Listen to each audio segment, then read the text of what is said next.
Hello and welcome to my channel. My name is Lynn and today I'm going to be working with some digis.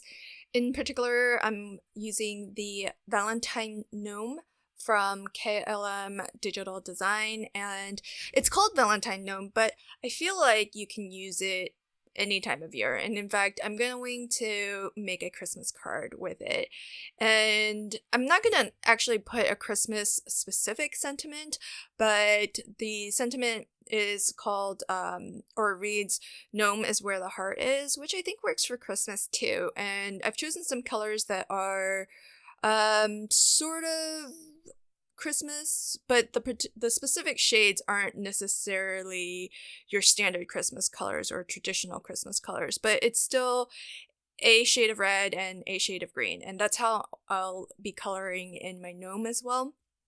One thing that I was experimenting with this time is using some undertones in my alcohol marker coloring. I've recently started to do this with skin tones and just experimenting with laying down a complete area of just an undertone color to slightly adapt my typical skin tone combinations, and that way I can actually stretch and create different skin tone variations, but essentially, not having to buy more markers and more colors. And so I've been playing with that a lot lately, and I'll do this for the red when I go to color this part in.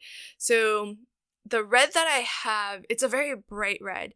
So what you saw I did there was I just laid down some of my cool gray, which is going to just deepen the shade of red. And I'm trying to match my alcohol marker color of red to the background paper, which you can see is a much more muted red. It's not your like cherry apple red. It's a more subdued color. And I thought maybe by using an undertone of gray, I can knock back some of the brightness of my reds, and that way try to get something that matches a little bit better with the pattern paper. And I'm not going for an exact match, of course, but my marker set, which today I'm using my Ohuhu alcohol markers, there's not a lot of reds, and so I basically just have this one combination of 3 that I use all the time anytime I need red. And so by laying down this undertone of gray, I'm hoping to just get like a different shade of the red. And I think it worked pretty well. I can definitely see a noticeable difference between this red and when I don't use the undertone at all, which you can sort of still see that little scribble on my scratch paper. So I think that I'm gonna be using this technique of just laying a foundation layer or an undertone more and more, because I've found pretty good success with it with my skin tones, but now just to use it in regular sort of color areas is kind of nice too. And it'll be interesting to combine different colors as well, as opposed to just using a gray.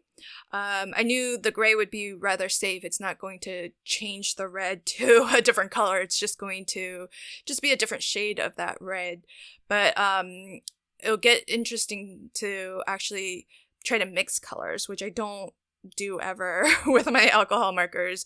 I only just try to do your general sort of shading and highlighting, but I never really mix 2 different colors and try to blend 2 different colors. So I think they'll be fun to just play with. I thought it worked out pretty well here. So it's all in good fun just to experiment, and that's definitely how I approach my coloring, is to just experiment and just do what I think looks right, even if it may not be perfect in terms of light source and all of that. But I did a little bit of that gray undertoning here too, just to knock the green back as well, especially since I don't actually have three shades or three colors of this green.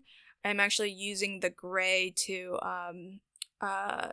in my highlight area just to make that look a little bit different from my mid-tone color. So so I had a lot of fun just experimenting with that undertone technique, and I think it's definitely going to give some new life to my markers, because I do have a pretty large set. It's a set of 120, so there's quite a lot of colors there.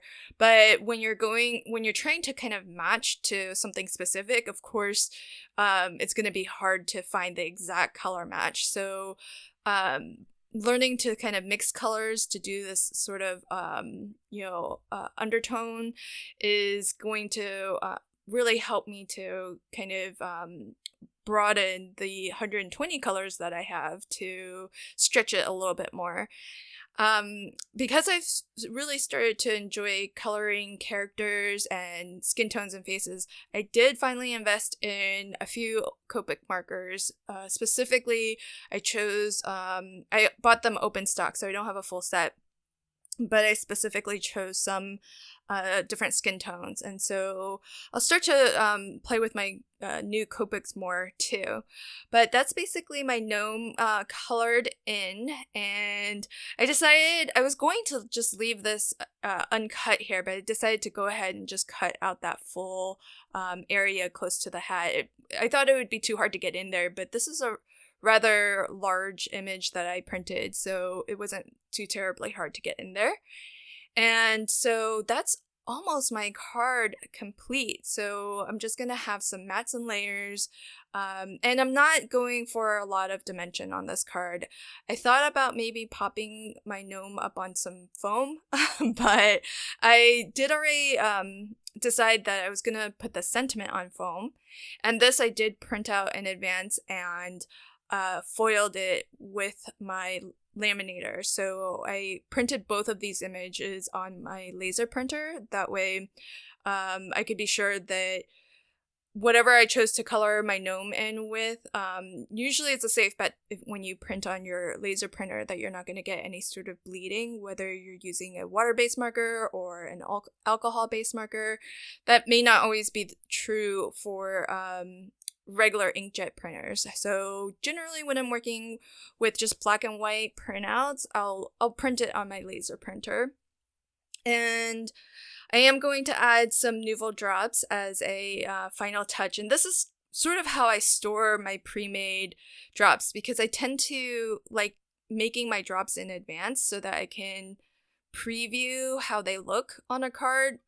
I have a hard time with knowing exactly what colors to use, knowing exactly where to put my drops, and so I find that by making them in advance and then moving them around, trying out different colors, I feel a lot less anxious than to go straight to my card with the bottle. So whatever I don't use, I like to store in those little, I think they're just like little jewelry boxes. So here's my final card complete. Hopefully you enjoyed this video, and hopefully you'll try that sort of undertone technique as well. Let me know what you think, and if you like this video, please consider liking, commenting, and sharing. And to catch new videos as I publish them, click the subscribe button and ring the notification bell. Thanks so much, and until next time, happy crafting and have a fantastic day. Bye!